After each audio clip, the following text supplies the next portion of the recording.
Directors meeting to order on June 27, 2025. Please note this meeting is being recorded. Thank you to everyone joining us today in person and through our audio options. Madam Secretary, roll call, please. Thank you. Apologize for everyone on the line who's been holding to. We've been on the phone very patiently waiting. We had a delayed start time. We're trying to get some paperwork together before the meeting started. I'll start with Director Devlin. Here. Gardio. Here. Barbarino. Here. Giudice. Here. Hardeman. Here. Hernandez is absent. Maston. Here. Moulton Peters. Here. Farr. Present. Parrish. Absent. Rodoni. Here. Sauter. Here. Snyder. Here. Beer. Here. Second Vice President Rabbit. Here. First Vice President Hill. Here. And President Cochran. Here. Thank you. You have a forum. Thank you. As a reminder, please be sure to turn on your mic when we are open up for directors' discussion so everyone can hear. Please raise your hand and the Secretary or I will call on you. Accordingly, if we miss your raised hands, please speak up. Following any discussion, we will take the appropriate vote. Please follow along by reference to the page number located at the bottom right-hand corner of the meeting packet. Director Barbarino, would you please lead us in pledge of allegiance? Allegiance to the flag of the United States of America and to the republic for which it stands, one nation, under God, indivisible, with liberty and justice for all. Thank you, Director Barbarino. Before we move on to public comment, I would like to take a moment to acknowledge the former Director, Anna Marie Conroy, who was able to join us today. Anna Marie, would you please join me at the front of the room?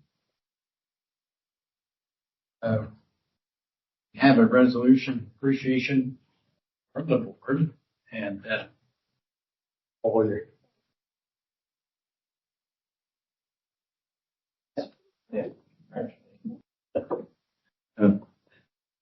Please, although your time can be considered brief compared to the tenure of members of the board, you joined us during a difficult time and helped us navigate our way through COVID-19 pandemic.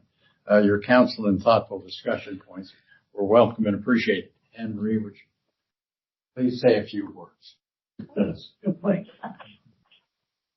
Thank you. I wasn't expecting that. Thank you, colleagues. It was wonderful serving with all of you. I have spent 30 years in public service, and this is definitely the most collegial body that I have served on in those many years.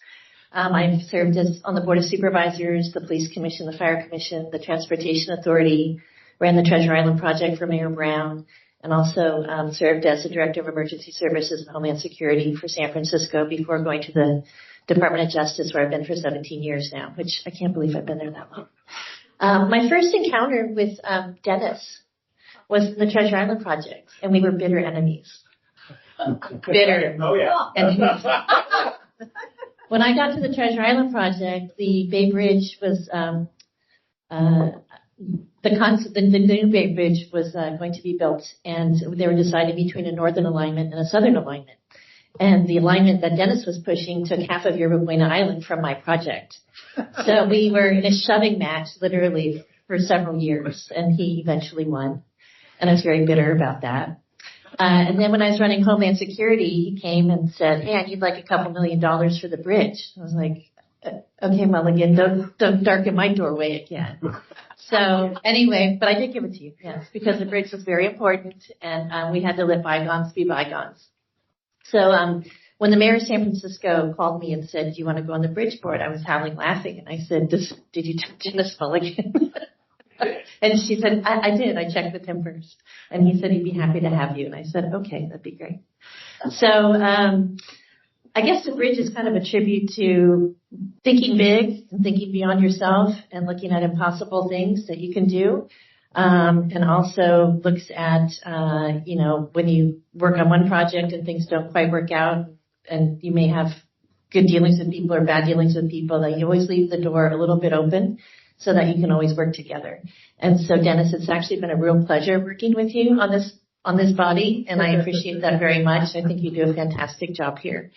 And it's been great working with Kim as well. And the staff, everybody here has just been fantastic. And I think that's always evidenced. I've said this before when it's Employee of the Month time and people come and talk about their jobs and how much they love working here. I think it's a real tribute to the management and to the staff.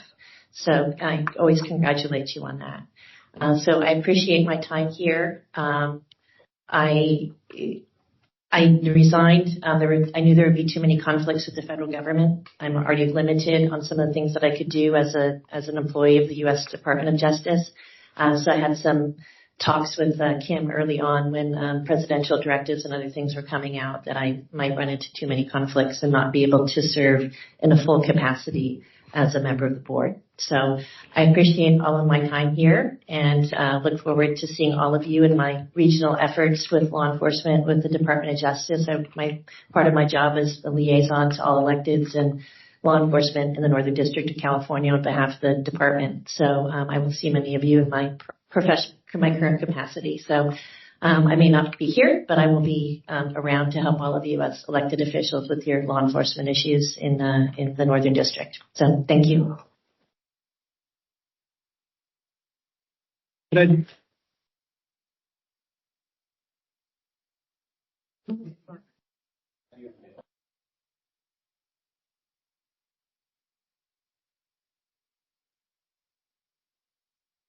I make one comment? Anne-Marie, thank you for taking time. Oh, no, I wanted to thank Anne-Marie. She was my seatmate for the last 4 years, and I miss her. And I don't join Director Giudice. But what about Patty? Oh, and Patty. Well, you're in trouble now. You got Italians on the other side. I know. It's getting worse, Chris.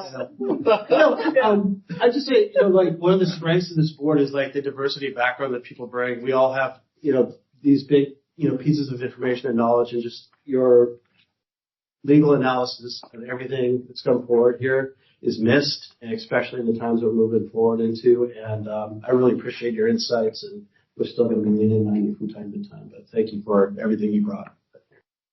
All right. Go ahead.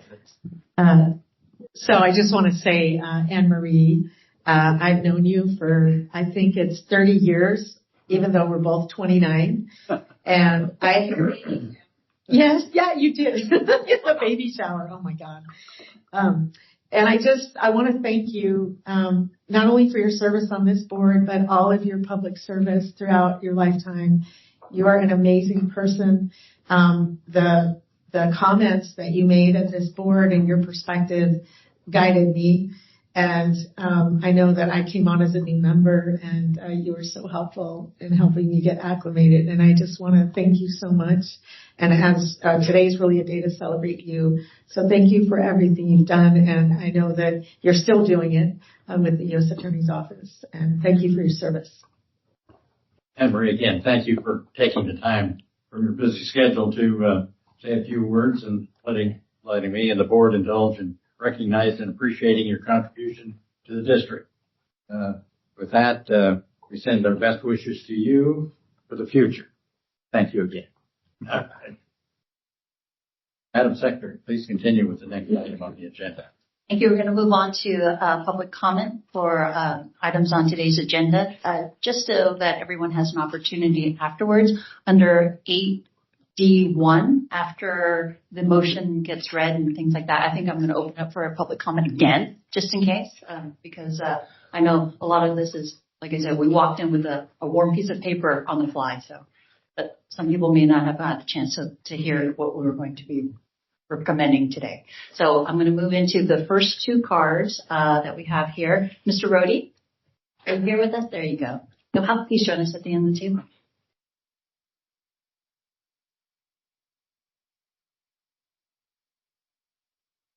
Good morning. My name is Dave Brody. I'm the San Francisco Policy Co-Chair for the Climate Reality Project. I had a whole another presentation that I planned today to talk about electric ferries. I understand I missed an opportunity yesterday, although apparently Director Maston did represent me a bit on it.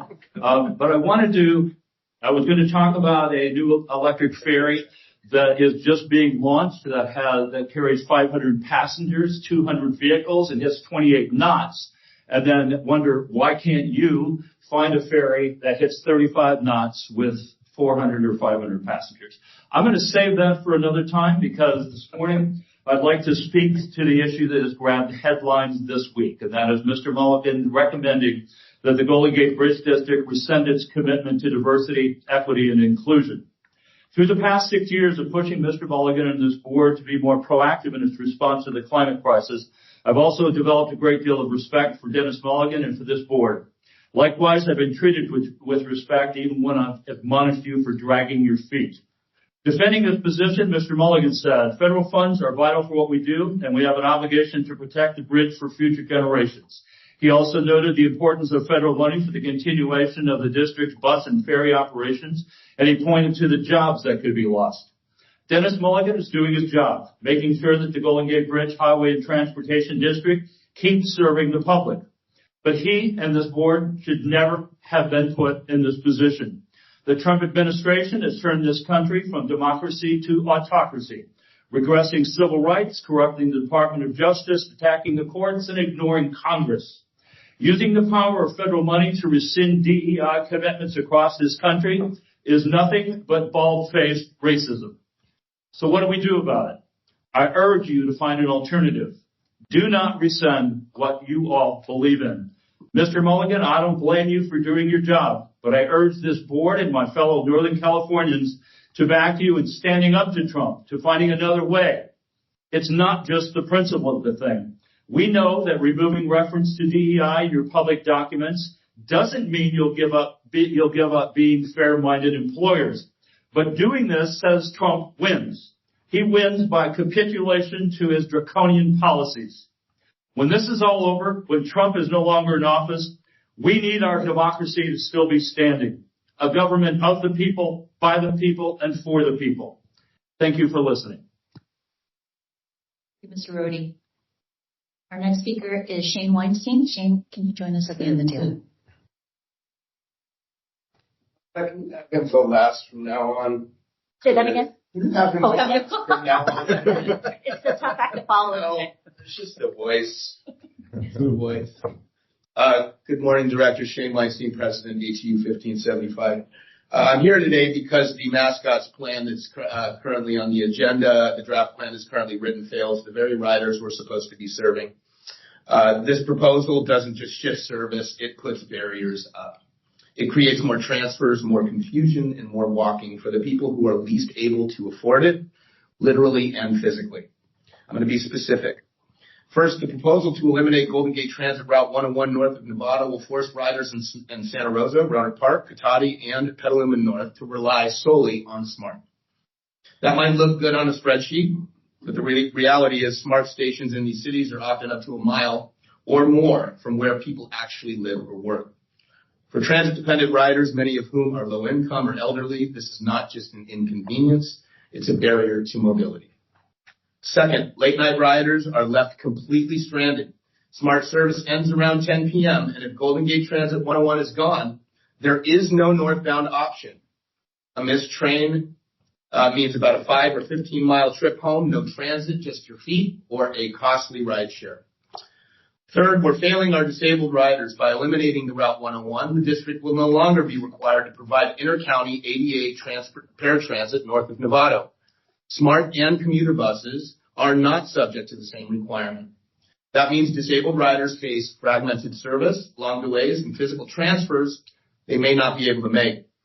And finally, Route 130 is being truncated in Marin City. Route 150 is being canceled.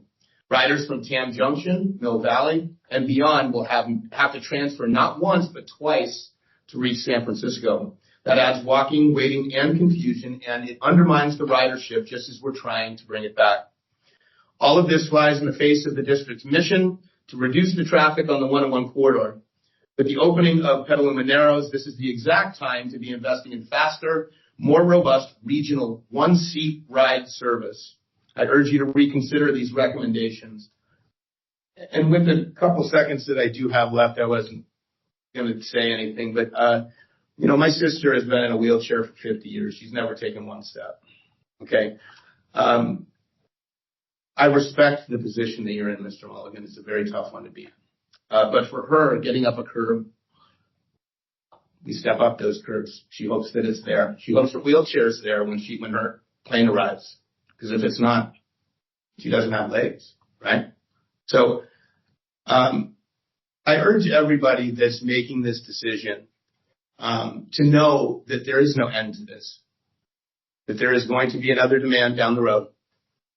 So, if we're ever tempted to look outside for approval, we, as people and as a body, compromised our own integrity. Please don't vote for this. Thank you for your time.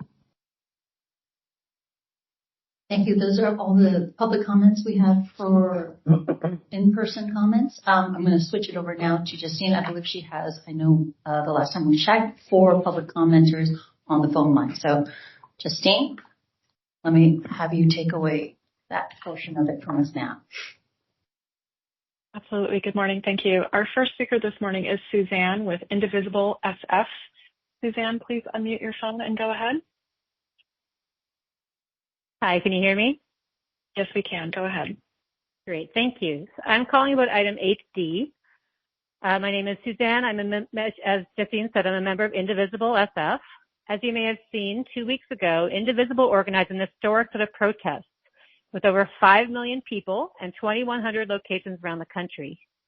Our protests in San Francisco alone had over 100,000 people, stretching all the way from City Hall to Dolores Park. People came out in record numbers because we are disgusted by what the president is doing to our country. San Francisco is famous throughout not only the country, but the whole world for its diversity and tolerance. We welcome everyone, regardless of their race, sexual orientation, or background. For this reason, I can't believe that you, the people entrusted with the symbol of our city, are looking to sell it out, to capitulate to a racist wannabe dictator. Fascists pick off one group at a time. They're already attacking immigrants, the LGBTQ community, and women's rights. Do you plan to sell out these groups too? If so, what will be left of our democracy? What will be left of our American values of liberty, self-government, equality, diversity, and unity? And who will be left to help you when they come for you?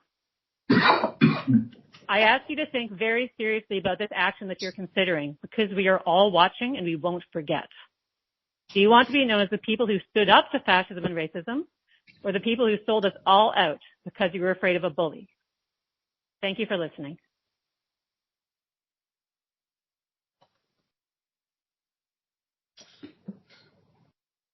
Our next speaker this morning is Alida Dupree. Alida, please go ahead. Thank you. Good morning, Board President Gerald Cochran and members. Alida Dupree, for the record, she and her with Team Fold. Wish I could be with you this morning in person. I always enjoy being with you. Before I go into the heart of the matter, I ask for strong advocacy from you in working toward the implementation of Clipper 2 and in building an electrified system of buses, non-revenue vehicles, and ferries. The heart of the matter is I'm going to be talking about 8D. I went to the committee meeting, as you know. I'm not going to be repetitive. I'm going to try to build on what happened and seeing where we're going to go today. And I know this is very hard for you all. And I really appreciate the welcome that I get in the district. And I know that that welcome is going to continue. I consider all of you and I consider Dennis to be my good friends. And that is going to continue. I am concerned about how do we do damage control in the aftermath of possible decisions that may come about. And as I said previously, where does it end? As I mentioned about schoolyard bullies and pigeons and the like in my letter to you, which hopefully you all got to read. I don't know where I can find it on the website, but anyway, I emailed it to you. Where does it end? And is there going to be future micromanaging of the work our agency does, which could interfere with us being able to hire the very best of the best, as we always have. And we hire the best of the best because we have done outreach into diverse communities, because the talent out there is everywhere.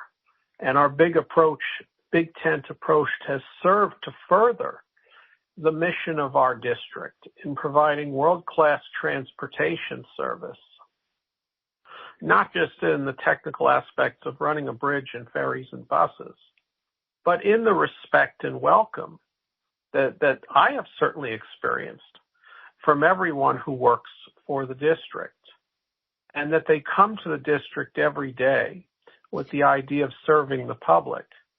And I know that's not going to change, but the practical effects, though, of a policy change, could they result in us being micromanaged? I ask that you think hard about this so we can continue the work of building the very best, safest, and most welcoming district we can have. Thank you.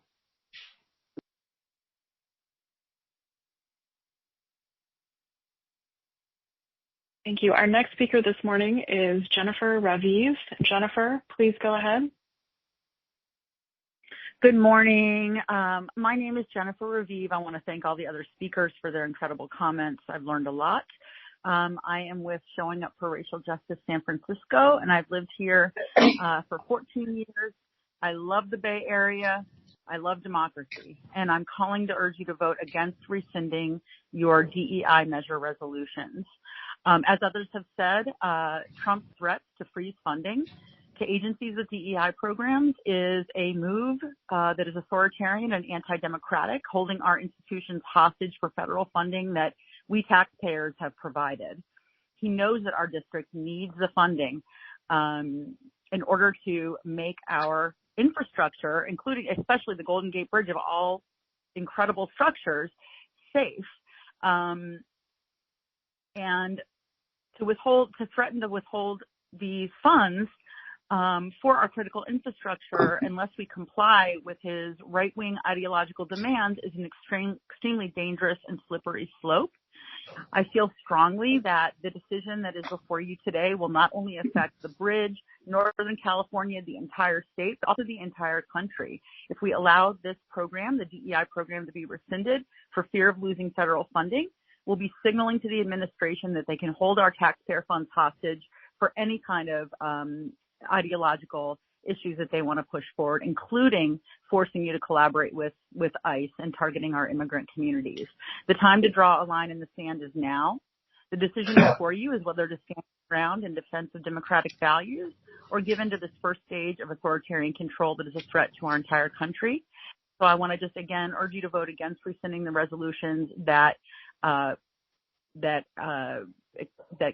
related to the DEI measures. And thank you so much. Thank you. Our next speaker is John Holden. John, please go ahead.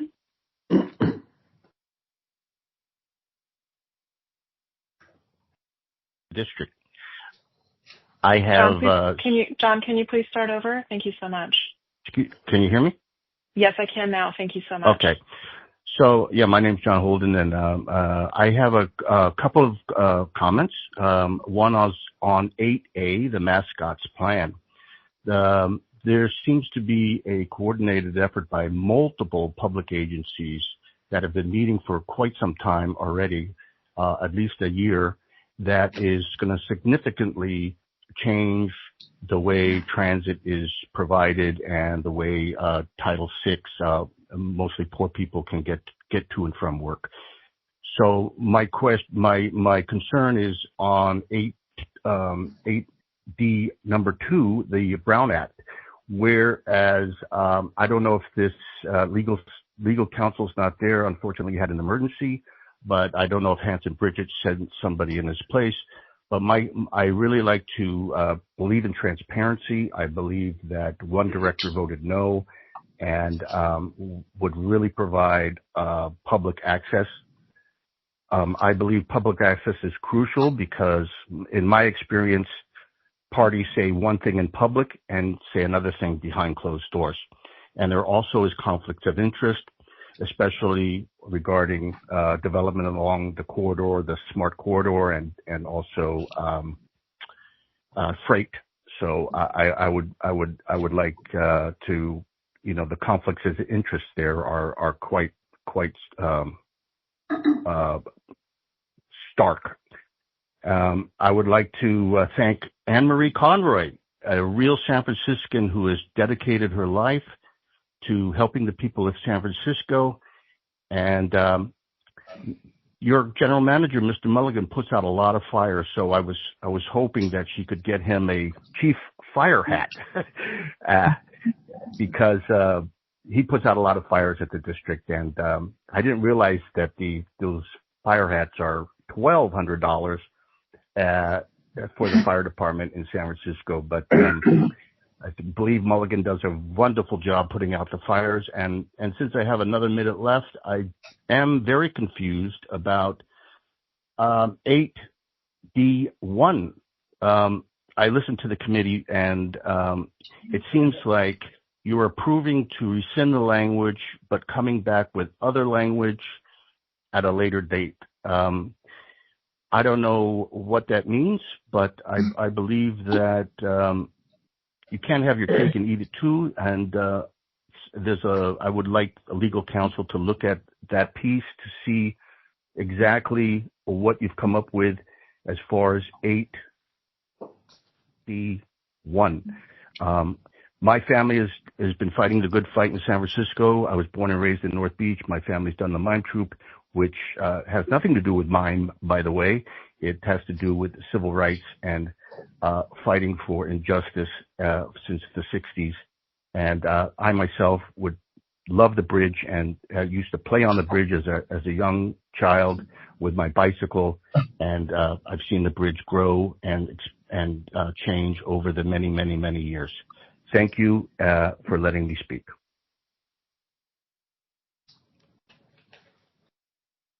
That is all the speakers that we have this morning.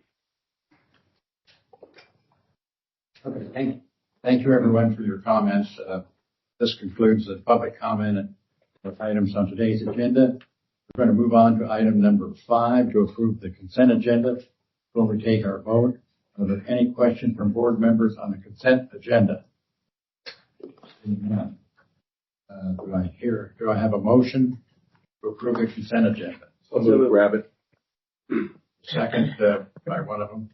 All right. Second. Thank you. Thank you.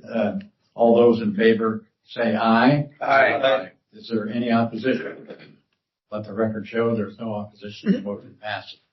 And moving on to item number 6A, which is a report from General Manager. Dennis, would you please proceed with your report? Thank you, President Cochran, members of the board, members of the public. My written report is before you. First, I would like to ask the board to ratify some emergency actions that I took. Operations are messy, and one of our ferry boats, MV Mendocino, sustained a catastrophic failure of one of its engines while it was operating at full speed. They had 4 engines, and to move 450 people across the bay at 40 miles an hour, to use land terms, takes a lot of horsepower. We only have 7 ferry boats in our fleet, so having them all functioning is important. Having one out of service for a while is challenging. So we took emergency action to take that boat, get it to dry dock, which is necessary to pull it out of the water, then pull the engine, send the engine up to the authorized manufacturer's rep to rebuild that engine. The cost of dry docking the boat, that emergency contract was with Bay Ship and Yacht of Alameda, California, was for $495,000. Then we issued a task order on an existing contract, Pacific Power Group of Kent, Washington, for the overhaul and commissioning support of the vessel's damaged main engine. And that contract is for $536,000, $379.62. Getting service out every day is never easy on the bus or ferry side. And so it was essential that we get this boat repaired as soon as possible, because we have scheduled dry dockings that are required periodically of all our vessels to stay in compliance with U.S. Coast Guard requirements. When we are dry docking this, we are also satisfying its U.S. Coast Guard dry docking requirements. And we took these actions so we can get service out. The total cost of those 2 contracts is $1,031,380. And I respectfully ask that you approve that action. Motion So do I have a second? Moved and seconded to approve your emergency action. All those in favor say aye. Aye. Is there any opposition? Let the record show there is no opposition. The motion passes. Yeah, so I'll just always like to touch upon travel in the Golden Gate Corridor. We exist to own and operate the bridge and then provide transit service to the extent resources are available to get cars off the road. The pandemic obviously had a profound impact on all transit operators. So if you want to get from the bridge up from San Francisco to Marina Sonoma, we have a monopoly. It's our bridge, our bus, or our boat. So we know how many people are traveling in the corridor, and overall travel is still well below pre-pandemic levels. During the morning commute, southbound traffic from 5 a.m. to 9 a.m. on weekdays is 25% below pre-pandemic levels. That's of note because we pay most of our bills using toll dollars. But the good news is, while we're still well below pre-pandemic levels, we are seeing slow, steady growth. In May, southbound bridge traffic was 2% above May of 2024. Bus ridership was 4% above May of 2024. And ferry ridership was 6% above May of 2024. We continue to add back bus and ferry service incrementally as we see a return of our customers traveling in the Golden Gate Corridor. I cannot emphasize enough, our financial success is tied to the success of downtown San Francisco. If people want to go to downtown San Francisco, we have customers. If they don't want to go to downtown San Francisco, then we obviously have fiscal challenges. But the good news is that we're seeing slow, steady growth, and it's good to see downtown become more and more vibrant every day. With that, it brings me to the part of the agenda that former Director Conroy mentioned, and that's the Employee of the Month. I would like to ask our ferry manager, Mike Hoffman, to escort David Adams to the front of the room. He was selected by the Employee of the Month Committee for the Employee of the Month of June of 2025. He serves as a marine storekeeper. He's only been here a few years, but he's really impressed his colleagues and coworkers. He's incredibly creative. When things happen on ferry boats, you need to have access to equipment and supplies that make things happen, and he is incredibly creative about how he does that.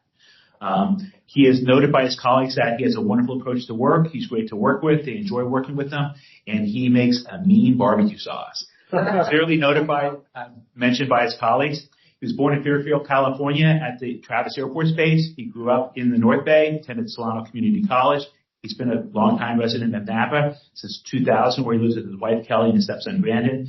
In his spare time, he likes making barbecue sauce and cooking outdoors. Most importantly, this one's a shout out for Justine. He has 1 dog and 2 cats, all of whom are rescues. So congratulations.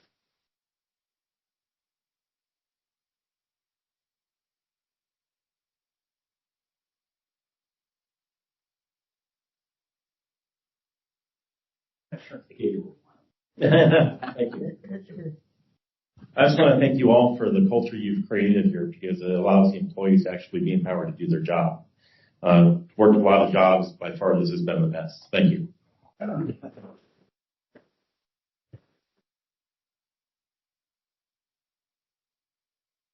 That concludes the report. Thank you, Dennis. Are there any questions related to the General Manager's report? Thank you, Dennis. We're going to move on to item number 6B, which is our attorney's report. Today we have Catherine Groves with us here by the attorney. Catherine, please report. Thank you. Our report is before you, and I'd be happy to take any questions. Question? All right. Thank you, Catherine. And we'll move on to item number 6C, which is the report of the district engineer. As a reminder, the engineer's report can be found in the Building and Operating Committee's report packet as agenda item number 10. And John, will you present this report? Thank you, John. Thank you. Good morning, President Cochran, members of the board. A couple items I just want to highlight. First, reporting on the suicide deterrent project. We're continuing with removal of the existing travelers out there. That's going well, and we're also finishing up paint touch-up. We have a little bit of net around the towers to complete, but we're on track to get out of there by the end of the year. In regard to the electrical equipment project, that's the emergency project. We've received some of the electrical equipment. We plan to get the rest of it sometime in July, at which time we will then start installing.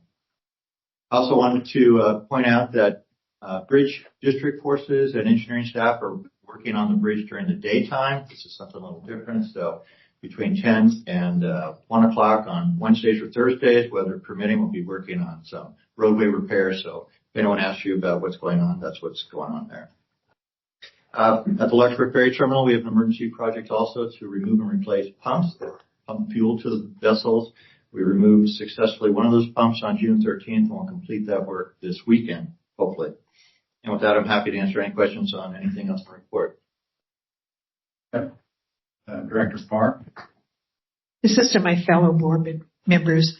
I encourage you to make the meetings when John is doing the presentations at the committee meetings. Yesterday, we had the most incredible presentation on the seismic retrofit. It was scary, but hopeful, because John always talks as though he knows what he's doing. So anyway, it was fascinating.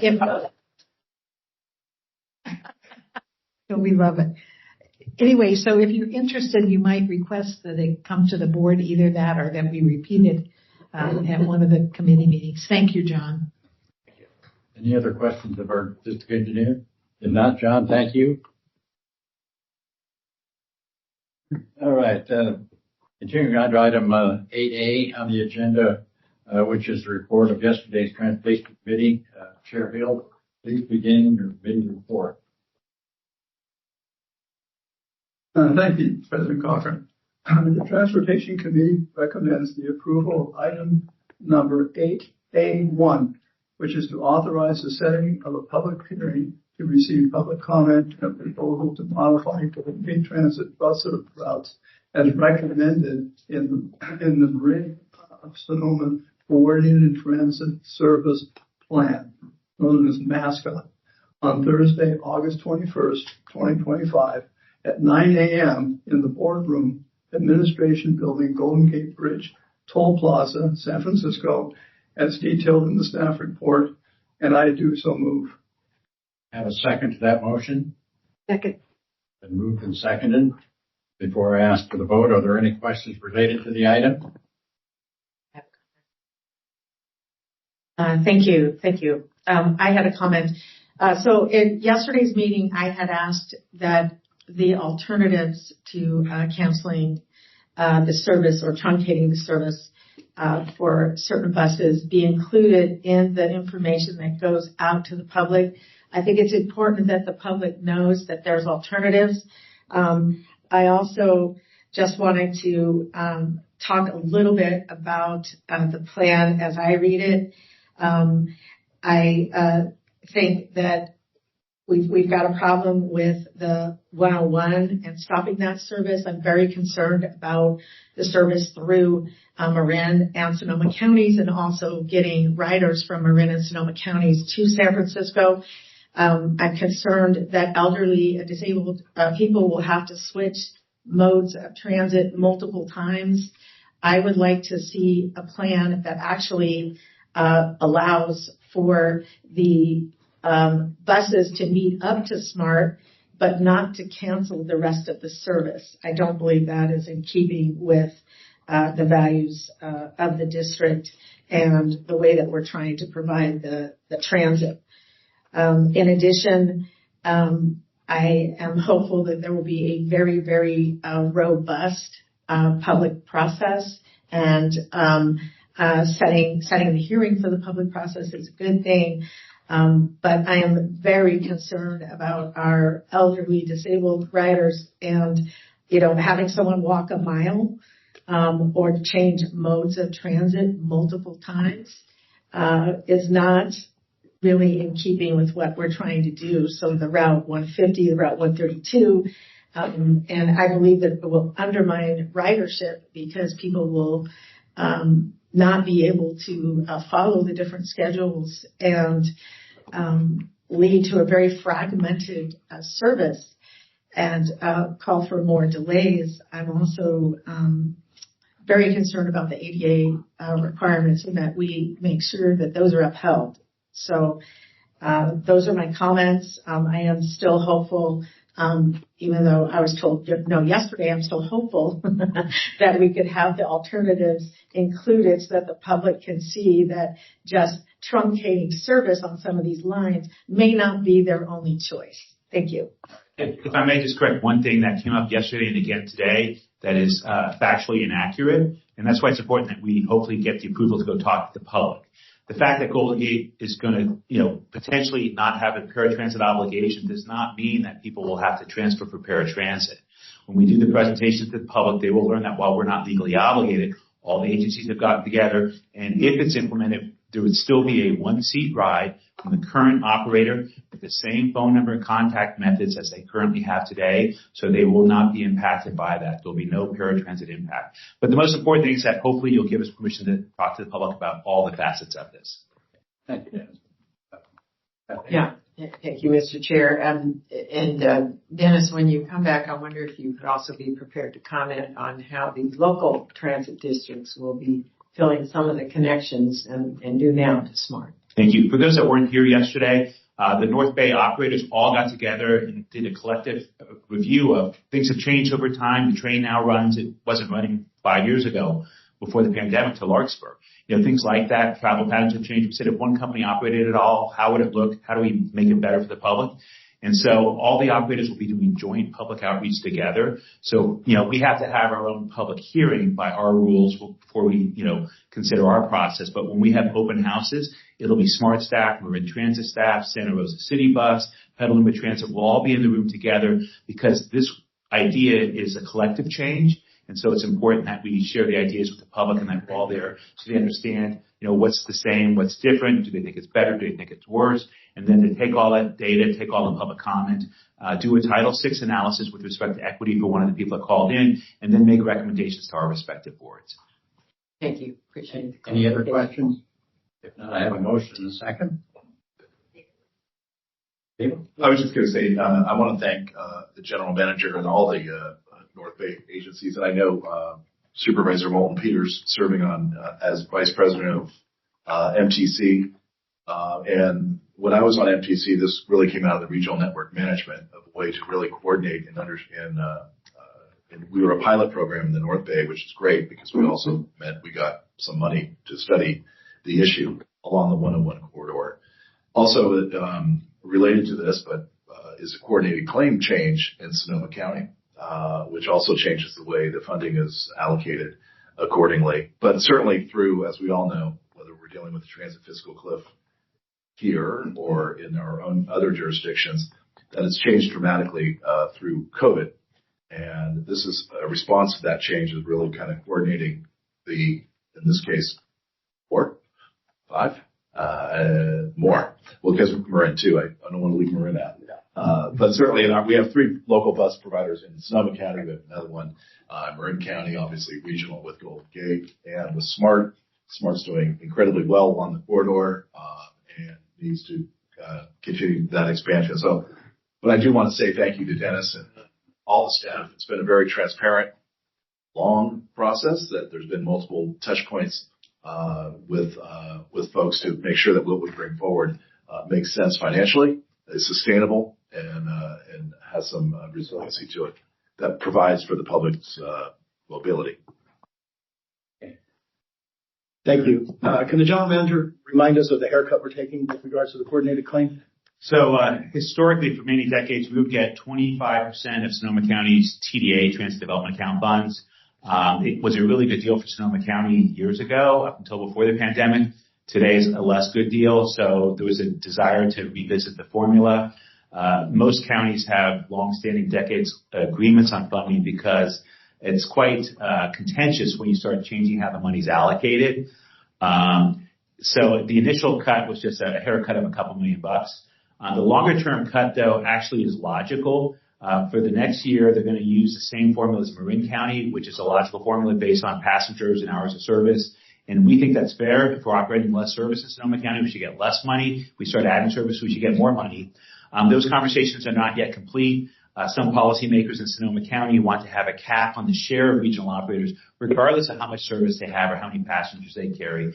And so I'll be participating in a meeting next month with policymakers in Sonoma County, and I'll have the pleasure of sharing with them that we like the dynamic formula, but we think it's a bad public policy if it has a cap on regional operators. if we're committed to meeting our greenhouse gas emission goals and addressing the climate emergency, providing funding for someone who does a 30 or 40 mile transit trip is just as valuable as, 15 people going 2 miles on transit, and that you shouldn't cap one mode or one distance trip as opposed to the other. So please wish me well on that. Well, now that the can's been opened. So the mascots and the whole idea is basically to coordinate everything and make it like one seamless system. Yes, that's the Clipper card. My question, because I heard something concerning yesterday about our ferry system and how it's not considered a regional system, which affects our funding. How does that fit in with this whole? And that's a separate issue. I don't want to comment. Yeah, so the mascots effort recognized that our ferry service was quite good and they did not have any recommended changes. Of all the things they studied, that's the only one where they did not have any recommended changes. But as part of the Sonoma County TDA claim, there is no credit given for our ferry service. And the logic of those that draw that line in the sand is, well, the ferry doesn't operate in Sonoma County. And then my response is, well, then why do you all give me grief about the coordination of the schedule from, the train to the ferry? Do I hold up a sign saying, Deb Fudge, a longtime SMART board member, you're not welcome because you're not paying for this. But so it's not currently recognized. You do that. I would never.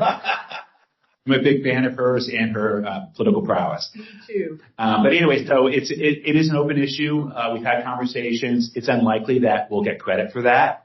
And there may be some future things we could do that would reawaken people's awareness of how important it is. So anyway, but it is an open issue. Negotiations over funding among agencies is always challenging. Thank you. Any other questions from board members? If not, I have a motion and a second. All those in favor say aye. Aye. Any opposition?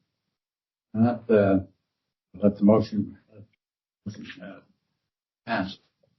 Chair Hill, do you have anything further to report? Well, I'd like to consider Sean's comments about handicapped in the consideration. And that concludes my report. Okay, thank you. Okay, continuing on to item 8B on the agenda, which is the report from yesterday's Building and Operating Committee meeting. Chair Gabarino, please begin your committee report to the board. Thank you, President Cochran. I have 5 items for recommendation today. First, the Building and Operating Committee recommends approval of item number 8B1 to authorize an amendment to contract number 2022F012, engineering and design detailed services for the construction of a new build ferry with Aurora Marine Design of San Diego, California, to increase the total not to exceed amount to $3,850,000 as detailed in the staff report, and I so move. Have a motion and a second. Any questions on the item? If not, all those in favor say aye. Aye. Is there any opposition? Let the record show there's some opposition. Chair Gabarino, please continue with your report. Thank you. The next is item number 8B2 to approve award of contracts number 2024D04801 to 2024D04805 for on-call professional services pursuant to request for proposals number 2024D048 Citrix and Microsoft Professional Services with Converge Technology of Peachtree Corners, Georgia, E360 of Concord, California, Cornerstone Technologies of San Jose, California, Intervention Systems LLC of Santa Clara, California, and iShift of Scottsdale, Arizona, for a 3-year term with 2 one-year option terms, exercisable at the district's discretion with the understanding that the total aggregate amount will not exceed $3,750,000 for all 5 contracts as detailed in the staff report, and I so move. A motion, do I have a second? Second.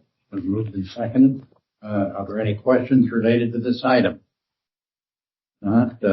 All those in favor say aye. Aye. Any opposition? Let the record show there's no opposition and the motion passes. Chair Gabarino, please continue with your report.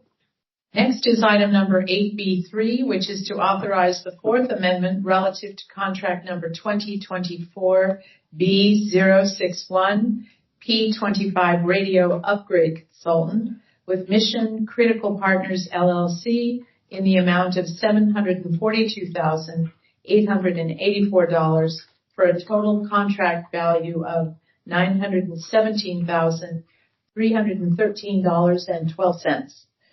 And to authorize a contract contingency increase in the amount of $183,463 as detailed in the staff report, and I so move. Motion, do I have a second? Second. I've been moved and seconded. Are there any questions on this item? If not, thank you. All those in favor say aye. Aye. Any opposition? Let the record show there's no opposition. The motion passes. Chair Gabarino, please continue with your report. Next is item number 8B4, which is to authorize execution of professional services agreement number 2025B040 Golden Gate Bridge Strong Motion Instrumentation Program with the State of California Division of Mines and Geology in an amount not to exceed $259,530 to perform for 3 years of monitoring, testing, inspections, and repairs of the Golden Gate Bridge seismic instrumentation system and establish a 10% contingency for the agreement in the amount of $25,953, with the understanding that sufficient funds are available in the fiscal year 2025-2026 Bridge Division operating budget to finance the agreement, as detailed in the staff report, and I so move. Motion, do I have a second? Been moved and seconded. I ask for the vote.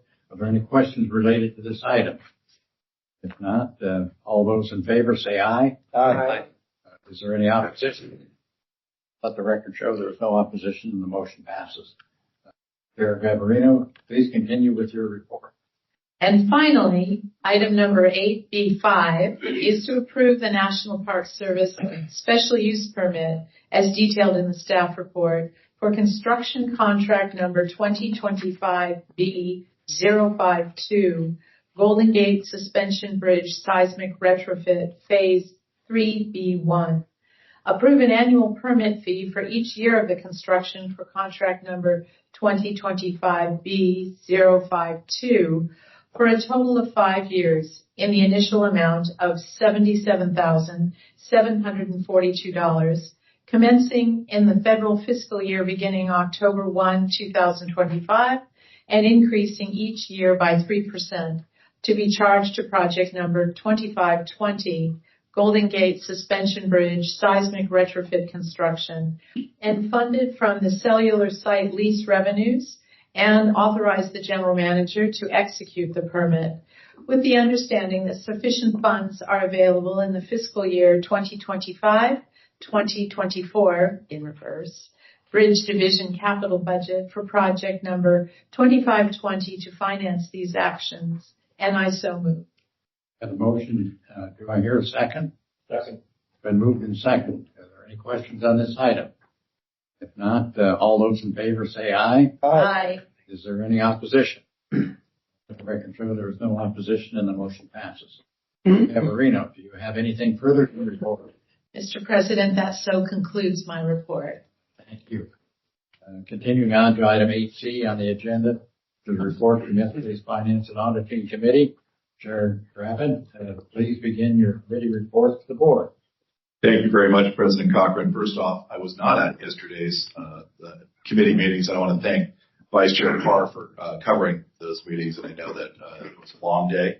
So thank you very much, and I apologize for not being there. I was out of town.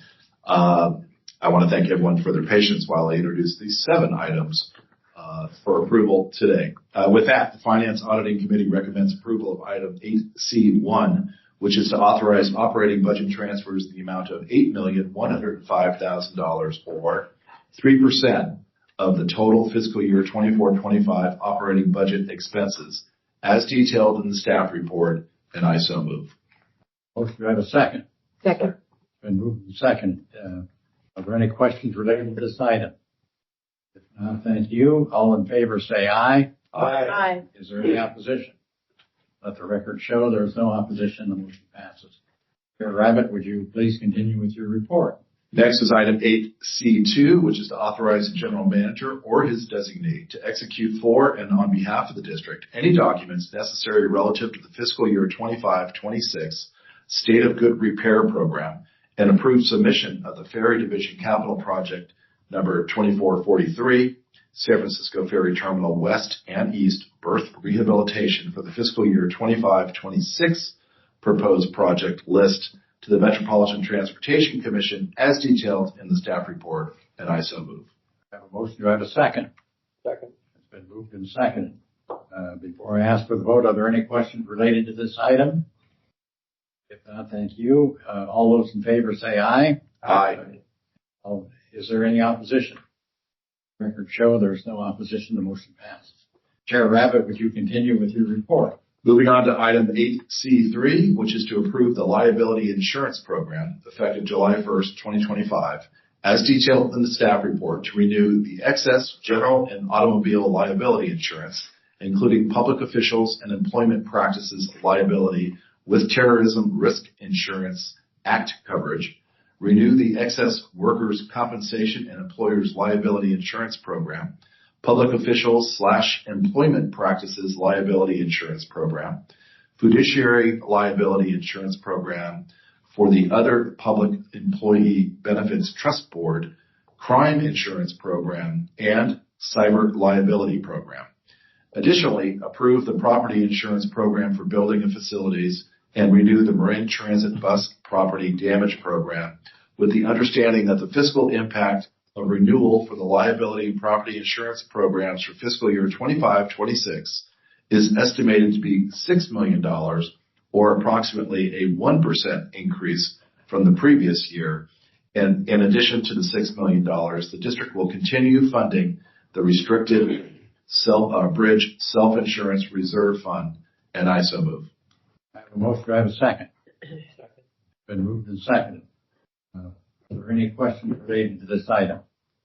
If not, all those in favor say aye. Aye. Any opposition? Let the record show there is no opposition. The motion passes.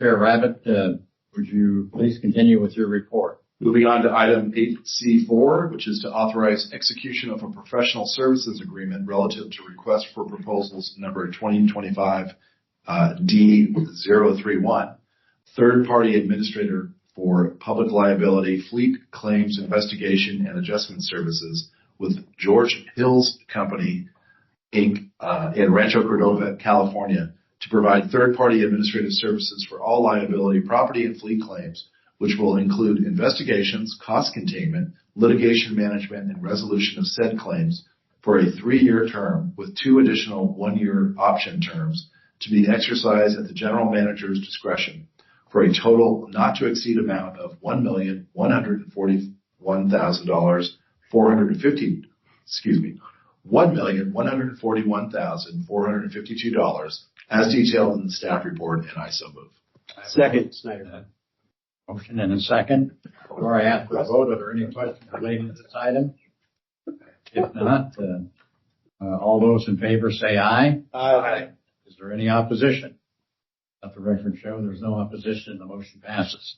Chair Rabbit, please continue with your report. Next, we have item 8C5, which is to adopt the findings of the Title VI equity analysis associated with the no-cost or reduced-cost intra-agency transfer pilot program proposed by the Metropolitan Transportation Commission as detailed in the staff report, and I so move.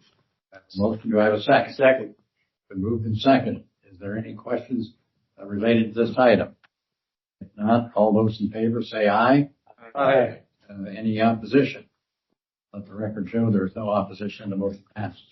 Chair Rabbit, please continue with your report. Second to last one. Moving on to item 8C6, which is to authorize execution of the Fourth Amendment to contract number 2014-FT-19, collection of parking fees at Larkspur Ferry Terminal with Park Mobile USA, Inc. and Park Mobile LLC for maintenance and administration of the existing system for the collection of parking fees at the Larkspur Ferry Terminal, Golden Gate Bridge East and West parking lots, and additional parking facilities at the Golden Gate Bridge through July 31st, 2026, and authorize the general manager or their designee to approve amendments to the contract to allow for future renewals, provided that funding has been allocated in the annual budget and such renewals are in the district's best interest, as detailed in the staff report, and I so move. I have a motion. Do I have a second? Second. It's been moved and seconded. Before I ask for the vote, are there any questions on this item? Not. All those in favor say aye. Aye. Is there any opposition? And let the record show there's no opposition. The motion passes. Chair Rabbit, would you please continue with your report? And finally, the last item for recommendation today is approval of item 8C7 to approve adoption of the fiscal year 25-26 proposed operating and capital budgets as detailed in the staff report, which includes 1, authorizing the district goals, reserve structure, proposed changes to positions, and proposed updated 10-year capital plan as contained in the budget. 2, salary increases for the coalition, non-represented, painter, and ATU administration employees. It does not include salary increases for ATU bus operators as they are under negotiation, which is will be considered at a later date. 3, a capital contribution amount of $21 million. 4, authorizes budget increases for 8 capital projects by a total of $7,882,067 to be funded with 56% district reserves and 44% funds. And 5, authorizes the items that are not currently included in the proposed budget, but will be included in the adopted budget as detailed in the staff report, and I so move. I have a motion. Do I have a second? Second. It's been moved and seconded. Before I ask for the question, are there any questions relating to this item? If not, all those in favor say aye. Aye. Let the record, any opposition? Let the record show there's no opposition, and the motion passes. Chair Rabbit, do you have anything further to report? No, I do not. And once again, thank you to Vice Chair Parr for all the work yesterday. Director Parr. Well, those of you that were at the committee meetings yesterday know that this report today reflects what an amazing staff we have. Every single person that came and reported on their items, and they were long items that really determine how the district does its work from here on out, were well prepared. They were well spoken. That's where John did his report. Jennifer Kelly Viali, a lot of work saving us money and moving us forward. So thank you to the staff, having watched their presentations yesterday. Thank you for those words, Barbara. Continuing on with item 8D on the agenda, which is the Rules, Policy, and Industrial Relations Committee meeting. Vice Chair Moulton Peters, please begin your committee report to the board. Thank you, President Cochran. The Rules, Policy, and Industrial Relations Committee recommends approval of the revised resolution to rescind numbers 2020-049 and 2023-010, revising the strategic plan, authorize the general manager to take other related necessary actions, denounce discrimination, and affirm equality and justice. The revisions were made based on commentary and input from the committee this morning, and I'll turn it over briefly to our general manager before I read through the entire revised resolution, just to flag generally what has changed. Yeah, so generally what's changed, it's just starting with the title. We added denounce discrimination and affirm equality and justice.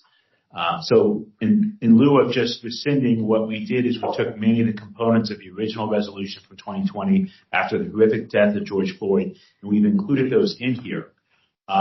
So a whereas clause was added that says, in addition to complying with all applicable state and federal anti-discrimination laws, the district denounces discrimination in all forms and affirms its commitment to equality and justice. So we added back things. Whereas communities throughout the nation reacted with anguish, grief, and outrage at the killing of George Floyd, Ahmaud Arbery, and Breonna Taylor, and many others whose violent deaths led to demonstrations, renewed reflection, and calls for action. So we added back things like that, whereas Golden Gate Bridge is a universally beloved emblem of beauty, innovation, and imagination that attracts and inspires visitors from countries throughout the world, representing the best of human endeavor, cooperation, and unity.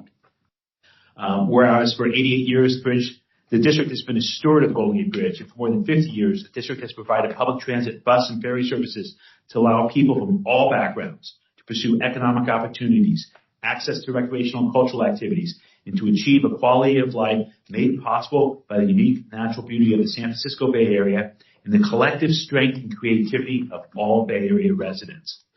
Another section that was added, whereas the district believes every person deserves the right to feel respected and safe within our organization, to feel welcome in using our bridge and public transit facilities, and to be afforded opportunities on a fair and equal basis in all transactions involved in the district. Whereas the district commits our board of directors, officers, and workforce show honor, compassion, and qualities of character that support equal justice for all and the district values that we hold true. Whereas the district commits our entire workforce to embrace a culture of belonging by building bridges toward one another and creating bonds of connection from empathy and understanding.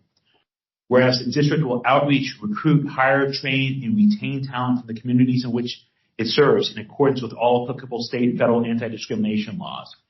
And then for the resolves, therefore be resolved, a couple key ones that were added. Resolved that the board and the Golden Gate Bridge, Highway, and Transportation District hereby denounce racism and affirm that everyone deserves to feel safe, respected, and free from discrimination.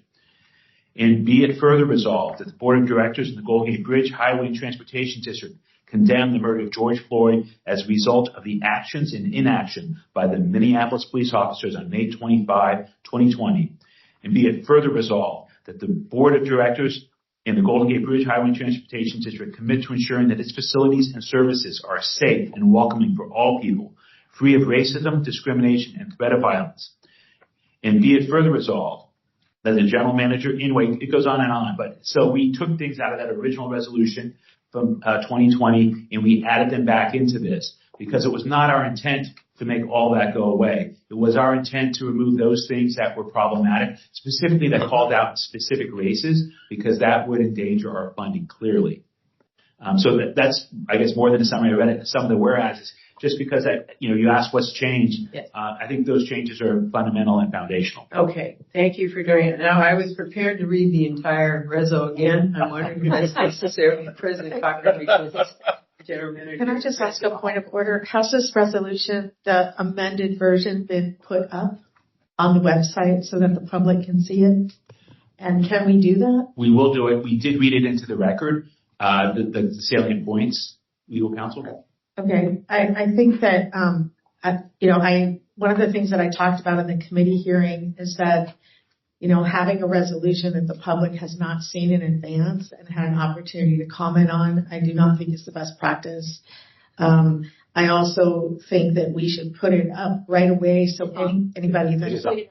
Oh, thank you. Thank you so much. Yes. I want people who are going to make public comment have the ability to read the resolution, because what you were just reading were parts of the old resolution and comparing it to new paragraphs. But I think it's confusing for the public that all of those statements they just heard are not in this new resolution. Yes, they are. I read the new resolution. Oh, okay, but you also read the previous resolution as well. We copy paste it. Okay. So what we did is we copy pasted a big chunk from the old resolution, added in the wise words from Director Giudice, and we did not copy in those sentences that were problematic. So the new resolution includes the words that I read, and the intent was to be responsive that the initial staff report, and I take responsibility for this, was arguably a blunt instrument. And so we did not mean to rescind everything. We meant to get rid of the problematic portions, and that's what this does. So what I read is in the old resolution, it's in the new resolution also. Okay, and then with respect to the social equity, that is just gone. That's correct. The staff recommendation is that considering social equity and scoring for procurements will run afoul of USDOT anti-DEI requirements and will endanger the grant. So staff recommendation says that goes away. Okay. Can you also read the strategic plan language that exists And the proposal for what you are taking out, I did not receive a printed version of that as requested. I apologize. The staff report outlines what the changes are. There are, let me grab that for you.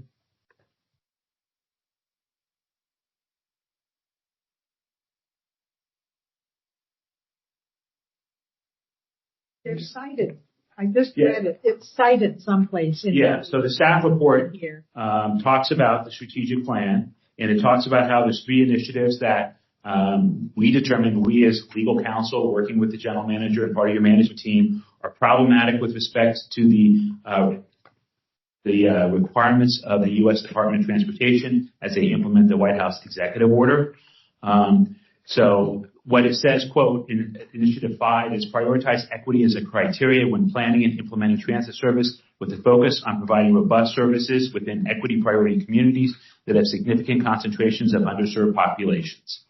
That is on page 3 of the staff report, and staff is recommending that you delete that.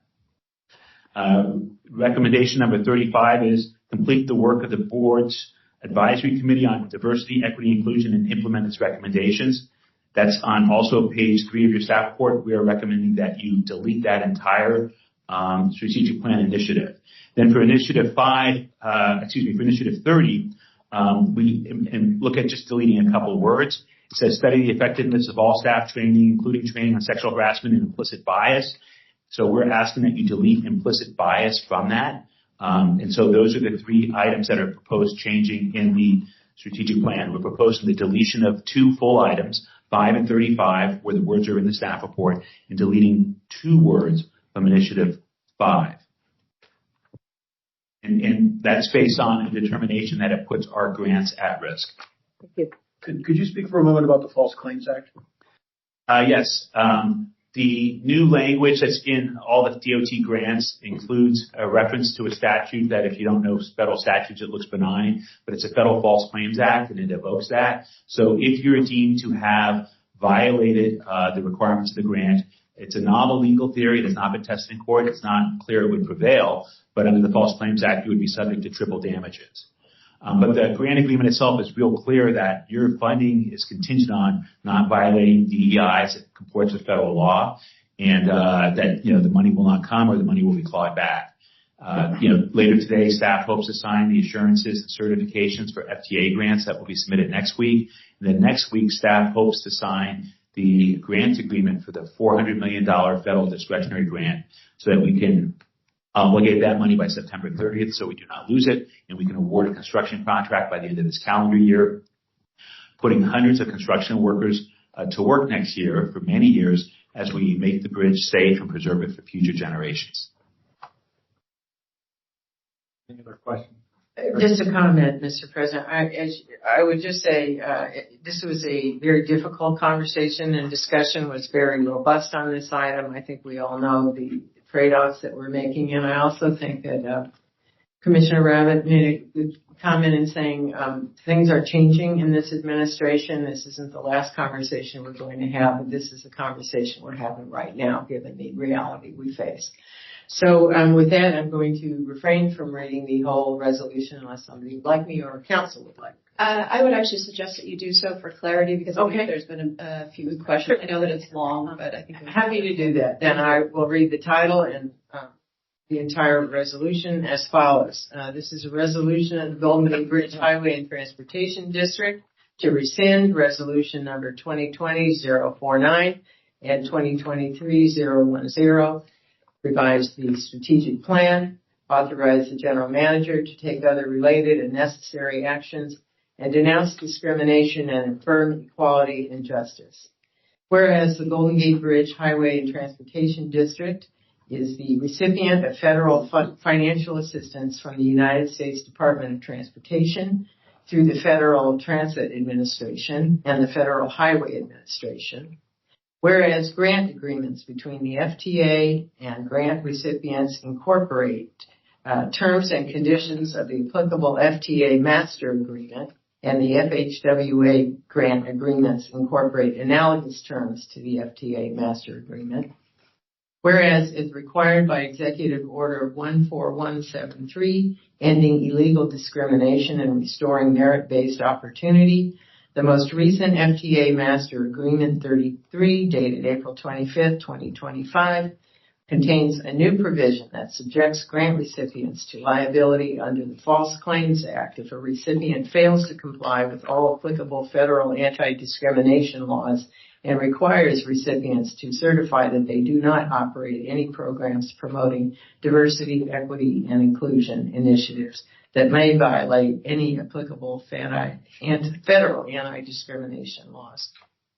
Whereas in a letter dated April 24, 2025, to all recipients of U.S. DOT assistance, U.S. DOT Secretary Sean Duffy announced that any policy, program, or activity that is premised on a prohibited classification, including discriminatory policies or practices designed to achieve DEI goals, whether or not described in neutral terms, presumably violates federal law. Whereas FTA grant agreements executed after April 2025 are subject to Master Agreement 23. Whereas the FHWA grant agreement for the district's $400 million Bridge Investment Program grant contains the same new terms required by Executive Order 14173.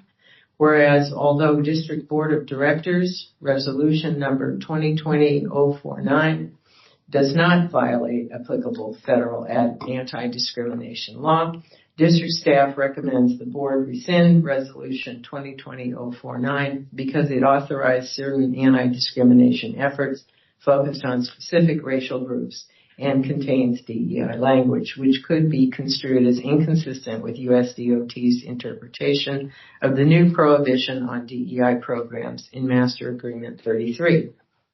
Whereas, although Board Resolution number 2023-010 does not violate applicable federal anti-discrimination law, staff recommends the board rescind Resolution number 2023-010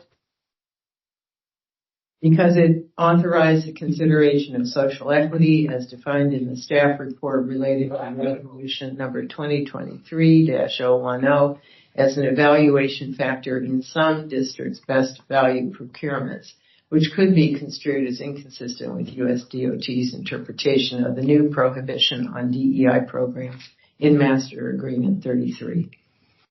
Whereas staff further recommends removing the language allowing the district to consider social equity as an evaluation factor from the procurement manual and not including social equity as an evaluation factor in future procurements to align with the requirements in Master Agreement 33 and U.S. DOT guidance. Whereas initiatives 5, 30, and 35 in the district's final 2024 strategic plan contain DEI language that could prompt scrutiny by the federal government. Whereas, although not implemented and not yet in violation of applicable federal anti-discrimination laws, staff recommends the board withdraw initiatives 5 and 35 from the strategic plan and revise initiative 30 to remove the reference to implicit bias to align with the requirements of Master Agreement 33 and U.S. DOT guidance. Whereas the staff further recommends the board authorize the general manager to take any other necessary action to ensure the district is in compliance with FTA Master Agreement 33 as may be superseded by future versions, FHWA grant agreements, and U.S. DOT guidance, including but not limited to revising contracting procedures or personnel policies. Whereas, in addition to complying with all applicable state and federal anti-discrimination laws, the district denounces discrimination in all forms and affirms its commitment to equality and justice. Whereas, communities throughout the nation reacted with anguish, grief, and outrage at the killings of George Floyd, Ahmaud Arbery, and Breonna Taylor, many others whose violent deaths led to demonstrations, renewed reflection, and calls for action. Whereas the Golden Gate Bridge is a universally beloved emblem of beauty, innovation, and imagination that attracts and inspires visitors from countries throughout the world, representing the best of human endeavor, cooperation, and unity. Whereas for 88 years, the district has been the steward of the Golden Gate Bridge, and for more than 50 years, the district has provided public transit and ferry services to allow people from all backgrounds to pursue economic opportunities, access recreational and cultural activities, and achieve a quality of life made possible by the unique natural beauty of the San Francisco Bay Area and the collective strength and creativity of all Bay Area residents. Whereas the district believes every person deserves the right to feel respected and safe within our organization, to feel welcome in using our bridge and public transit facilities, and to be afforded opportunities on a fair and equal basis within all transactions involving the district. Whereas the district commits that our board of directors, officers, and workforce show honor, compassion, and the qualities of character that support equal justice for all and the district values that we hold true. Whereas the district commits our entire workforce to embrace a culture of belonging by building bridges towards one another and creating bonds of connection for empathy and understanding. Whereas the district will outreach, recruit, hire, and train talent from the communities it serves in accordance with all applicable state and federal anti-discrimination laws. Now, therefore, be it resolved that the Board of Directors rescinds Board Resolution number 2020-049. Be it further resolved that the Board of Directors rescinds Board Resolution 2023-010. And be it further resolved that the Board of Directors revises the final 2024 strategic plan as discussed in the staff report related to this resolution. Be it further resolved that the Board of Directors revises the final 2024 strategic plan as discussed in the staff report. And be it further resolved that the Board and the Golden Gate Bridge Highway and Transportation District hereby denounces racism and affirms that everyone deserves the right to feel safe, respected, and free from discrimination. Be it further resolved that the Board of Directors and the Golden Gate Bridge and Highway Transportation District condemn the murder of George Floyd as a result of the actions and inaction by the Minneapolis police officers on May 2020, and be it further resolved that the Board of Directors of the Golden Gate Bridge Highway and Transportation District commit to ensuring that its facilities and services are safe and welcoming for all people, free of racism, discrimination, and threat of violence. Be it further resolved that the General Manager is hereby authorized and directed to take any other actions necessary to ensure that the Golden Gate Bridge Highway and Transportation District is in compliance with the Federal Transit Administration Master Agreement 33 as may be superseded by future versions and the Federal Highway Administration grant agreements and U.S. Department of Transportation guidance. And review district policies, procedures, and programs to analyze, investigate, recommend, and do such acts as may be deemed necessary or appropriate to accomplish the intentions of this resolution. Adopted this 27th day of June 2025 by the vote of the Board of Directors. And I would move this item. Yes. Thank you. I would have made these comments earlier today. I was not aware that this issue was going to be discussed at the 9 a.m. committee meeting. Typically, if I'm not a member of a committee, I don't go to those committee meetings. Had I known this was discussed, I would have been here at 9 o'clock. I thought it was going to be discussed at 10 o'clock. So I just want to state that. But so my comments are that I appreciate what the committee did and what people are trying to do to bring back some of the language from the original resolutions. My concern, though, still remains the same in that even in this resolution, the updated one, we are admitting in whereas clauses that that the resolutions do not violate applicable federal anti-discrimination law, but it could be construed as inconsistent. So we don't know, we're doing this in a way to be cautious, which I understand.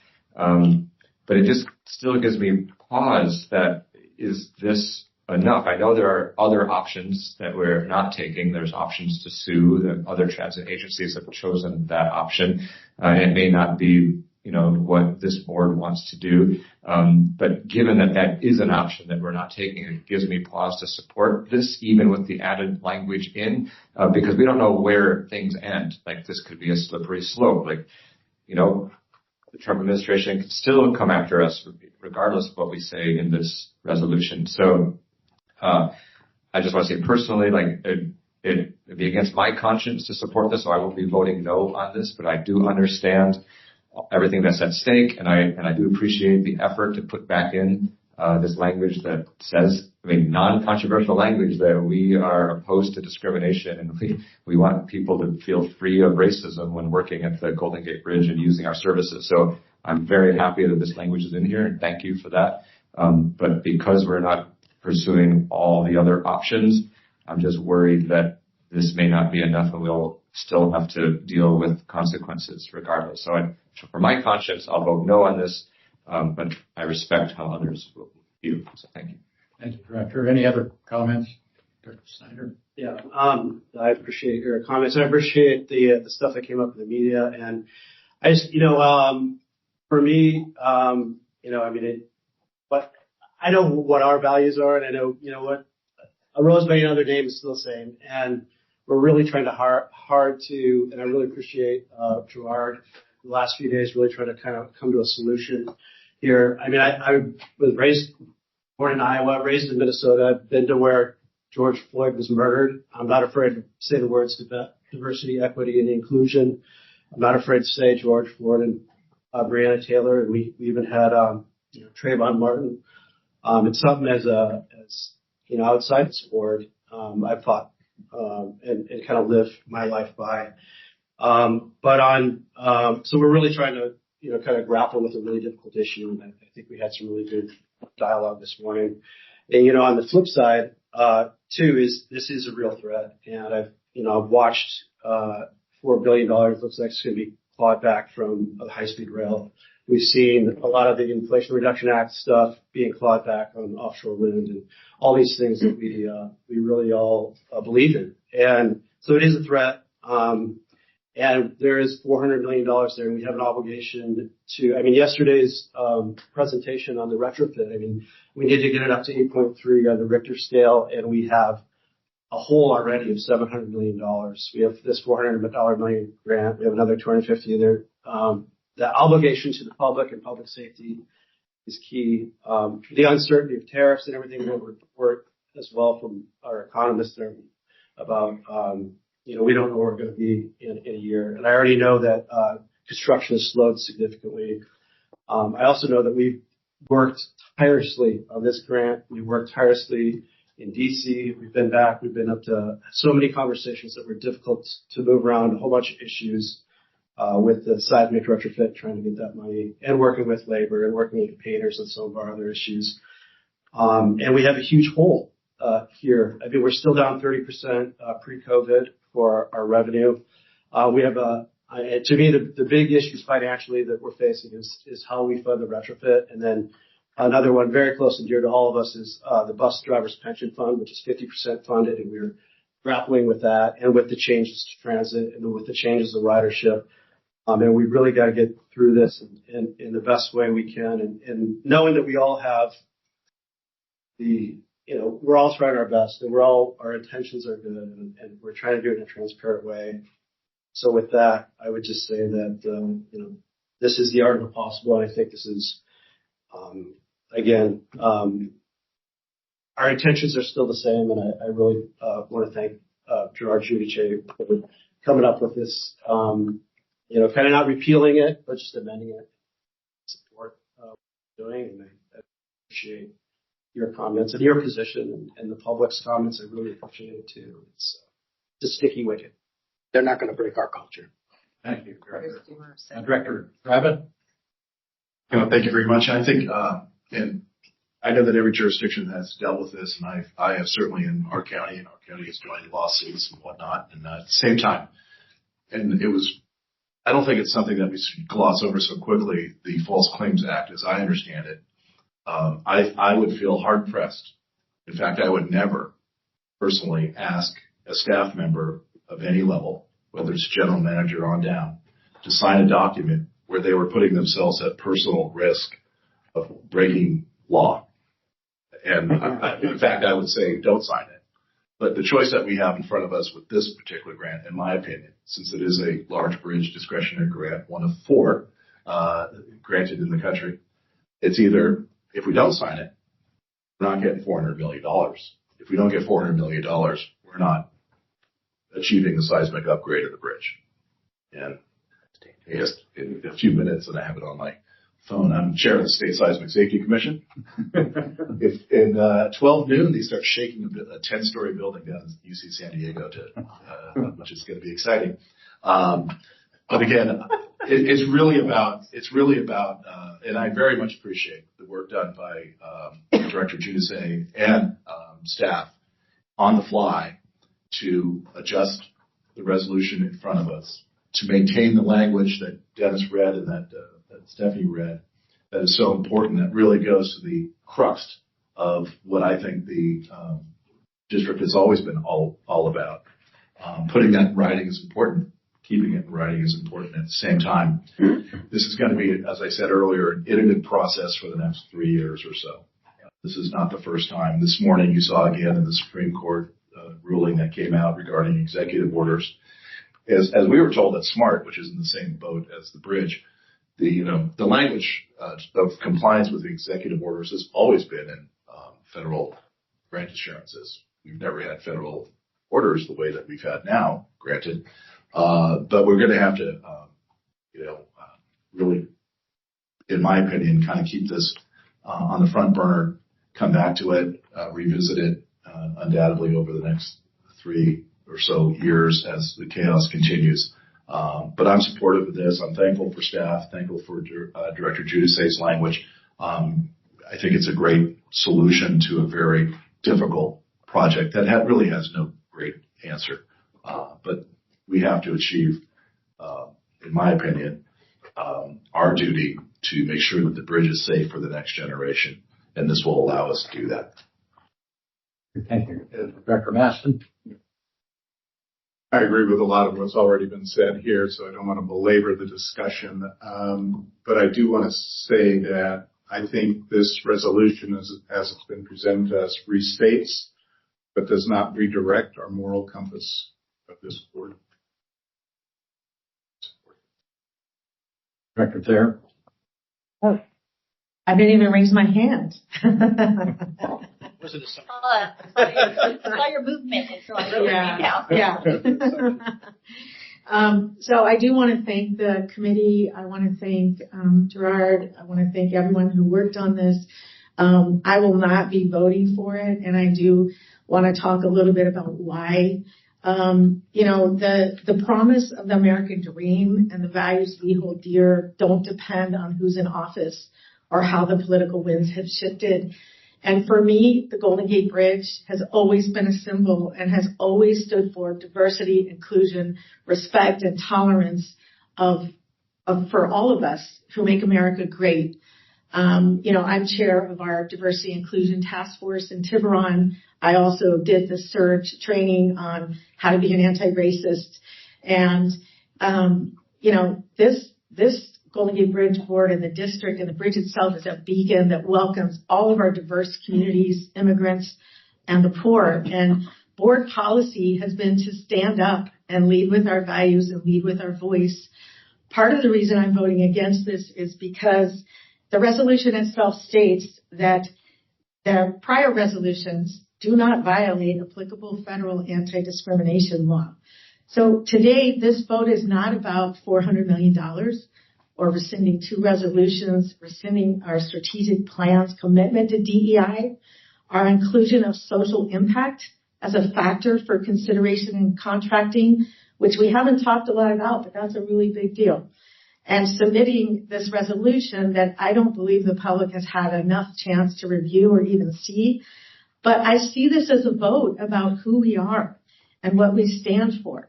And I stand with the lead up who spoke at public comment and who just wants to feel welcome here.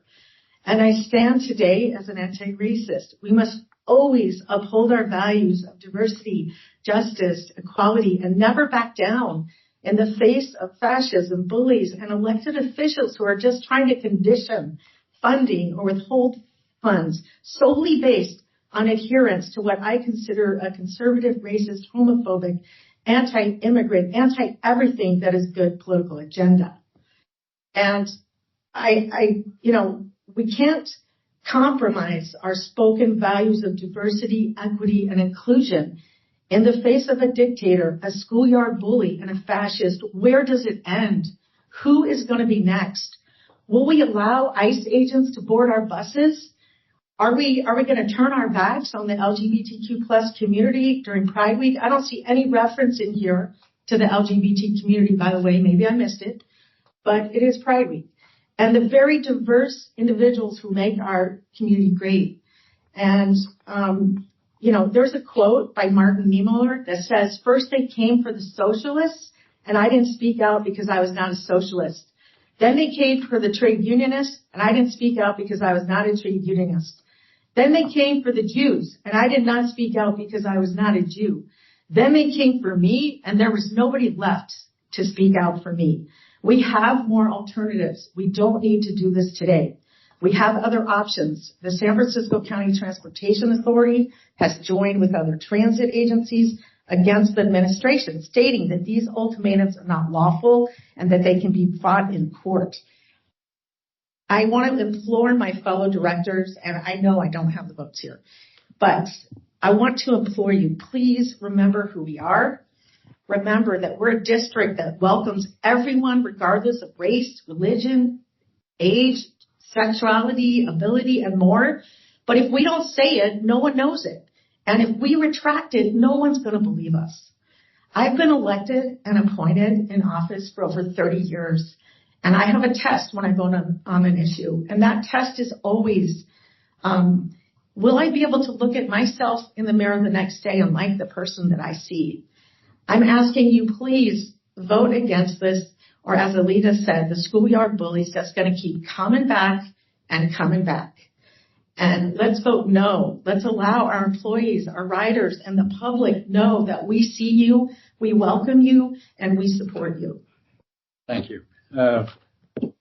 Any other comments? If not, do I have a Bert? Yeah, I just wanted to comment. I feel the same way you do. However, we need to get this money to do what we need to do. And I think it's very important that I understand you're an elected person that's, professional life and everything. So with you, Joel. It doesn't mean I disagree with you. It just means that I want to see this so that we can stay alive with what we're doing. And I have the belief that the employees here trust us, and that when we have this vision of trust, and I appreciate that quote. Okay. So anyway, I'm voting yes, but I understand, and Joel, I double understand with you with what's going on. I wouldn't hold anyone who is elected to not approach the different way. Okay. Thank you. Thanks. Okay, thank you. I have a motion on the floor. Do I have a second to that motion? Second. Mr. President. Second by Hill. Carl. Before I ask for the questions now, Madam Secretary. I'm going to do a public comment first because we just did a lot here. Yeah. And I just want to make sure if anybody's still in the line and wants to speak, I'd like to give them all an opportunity to speak. I'm going to flip it over down to Justine. Justine, can you poll your public line to see if anyone has some further comments on this item 3D1? Certainly. Thank you. Is there anyone that would like to speak this morning? Please unmute yourself and give me your name so I can take you in order. But my name's Frank Gleason. Thank you, Frank. If you can just bear with me and let me go through everybody else, that'd be great. Sure. Is there anybody else that's joined that would like to speak this morning? Please use ** to unmute yourself. And if you'd like to speak this morning, please use ** to unmute yourself and let me know. Give me your name. Hello? Artemis A. Davenport. Hi, Justine. This is Artemis A. Davenport. Hi, Artemis. I'll add you to the list. Thank you. Is there anybody else that would like to speak? Sure. Is there anybody else this morning that would like to speak Please unmute yourself and let me know, and then please mute your phone once you've spoken to me. Please press star to come through the system and let me know if you'd like to speak this morning.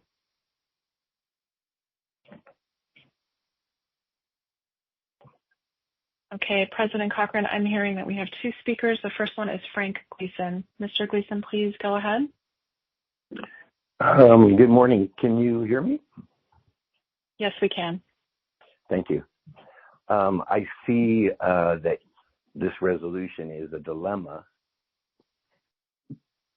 Rescinding the other, the resolution that you already have in place that you want to rescind and you want to replace it with the language that's very similar seems kind of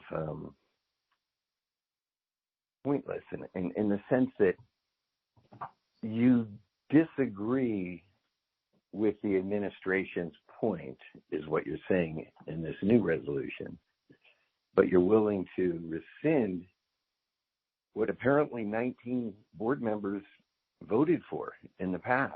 So in a way, you're taking away their voice. You're taking away the voice of the people who let that go in, who are there as public comment, and you're changing it to appease an administration's viewpoint. Now, you don't need to change anything, really. I see that some of you are saying that you're going to lose $400 million. That's to be seen, correct? So what you're doing is you're going to dance with the administration, and you think you're dancing with him and you're in control, but he's playing the music. And if he continues to play the music, do you know what he's going to play next? You don't know what music he's going to play next. No one does. And so to support his viewpoint by changing something that you guys already believe in, and then the proof in the pudding is you're changing it not much. You're changing it very similarly. You're trying to be kind of clever. And I get it. But the point is you don't need to really do anything. I urge you to vote no. And I'm going to give you a historical context. The Golden Gate Bridge was started in 1933. In 1933, there was an act in Germany. It was called the Reichstag Fire Decree. That was also in 1933. That was the beginning, the beginning of, as all of us know, what happened after that. That opened the door for the slippery slope for the Nazis to say one thing is a change of policy. We're going to rescind this policy. We're going to create policies.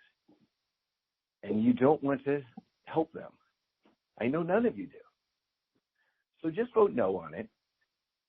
Talk to the lawyers, go down the line, talk to other, agencies within the California realm, within the country. Just vote no on it. That's all you got to do. And you're not going to lose $400 million tomorrow. You're not going to lose it. So take your time. Just say no today. Enjoy yourselves. Do something right. Put it in his court. Don't dance to his music. Dance to your music. Do your dance, and then see what's going to happen next. But don't start dancing with his music, because he's going to keep changing his music, and we're not going to like where it's going. Thank you for your time. Thank you. Our next speaker this morning is Artina Faye Davenport. Artina Faye, go ahead. Good morning, everyone. This is Artina Faye Davenport. I am the manager of small business compliance programs for the district.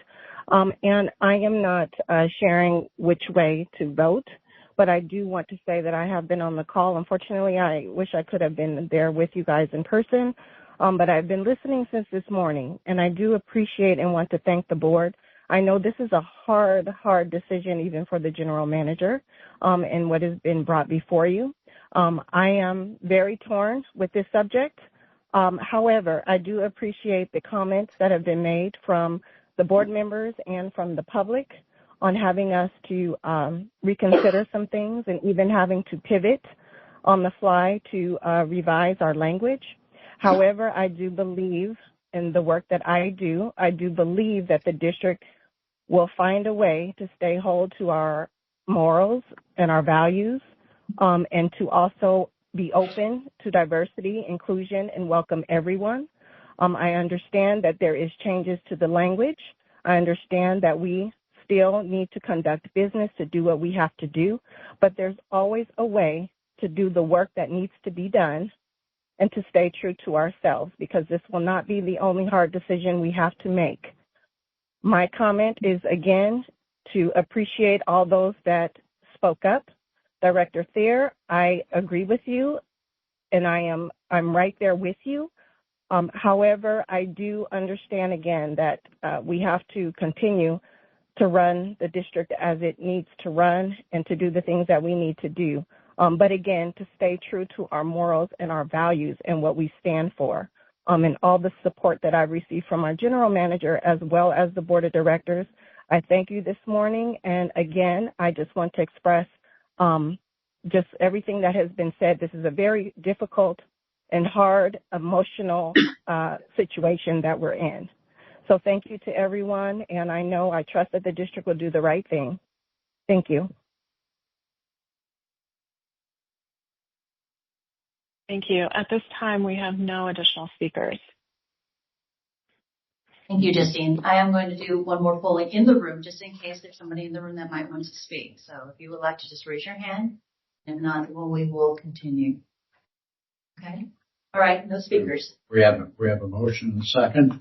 Madam Secretary, would you please make a roll call vote? Sure. I'll do a roll call vote. All right. Voting on number 81, where we are with the amended resolution that Chair Stephanie Moulton Peters had just read. And it was a long one. Thank you for taking the time to read that. I know it was a lot. Let's start with Director Devlin. Aye. Engardio. No. All right, I switched pen colors. Garbarino. Aye. Udite. Aye. Hardiman. Aye. Hernandez is absent. Maston. Aye. Moulton Peters. Yes. Carr. Aye. Parrish is absent. Rodoni is absent. Sauter. No. Snyder. Aye. Beer. No. Second Vice President Rabbit. Aye. First Vice President Hill. Aye. And President Cochran. Aye. You have 11 ayes. Okay. Motion passes.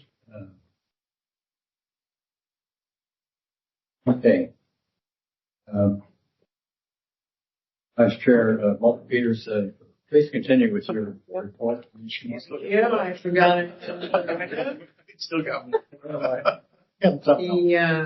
I'm now going to speak. The Rules, Policy, and Industrial Relations Committee also recommends approval of item 8B2, which is to approve an amendment to the rules of the board regarding meetings, rule number 2, section A, as described in the staff report, and attachment regarding remote participation by directors, and I so move. You have a motion. Do I have a second? Second. Moved and seconded. Before I ask for the question, is there any questions related to this item? I have a comment. You want to comment? Yes, I'd like to comment. So for this item, I had spoken in committee that I am not in favor of changing what the Brown Act allows for directors. I think that this is a restriction on allowing directors to participate in our meetings under the Brown Act. I do believe there are times when a director might have a medical emergency, perhaps a physical reason or something else for why they can't make a meeting, and that we should follow the Brown Act and not limit ourselves to a narrowing of when directors can participate in our meetings remotely.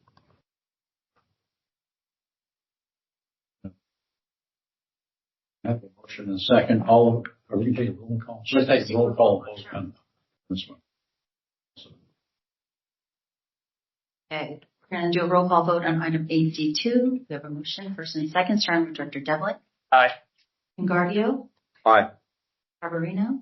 Aye. Giudice. Aye. Hardiman. Aye.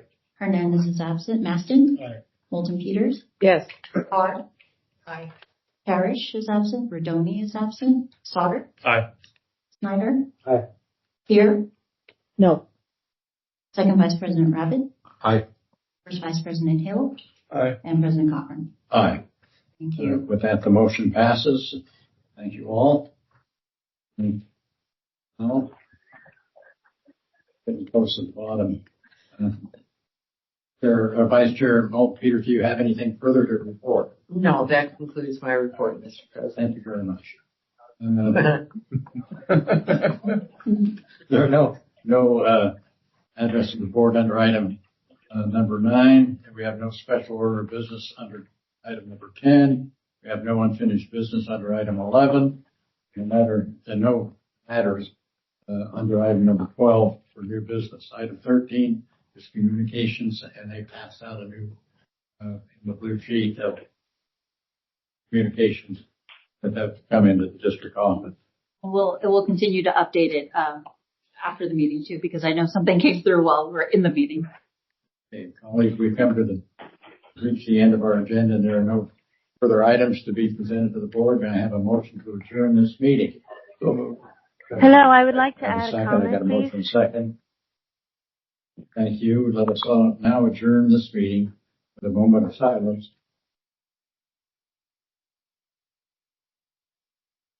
In honor of Dan Bradbury, my son-in-law's father, retired terminal assistant Renee Alvarez, Nancy Dobbs, mother of Laura Leedy Brookman, Hallie Cozy Arthy, friend of Justine Brock, and John Robert Walsh, the father of Platinum Advisor Manager Steve Walsh. Please take a moment of silence.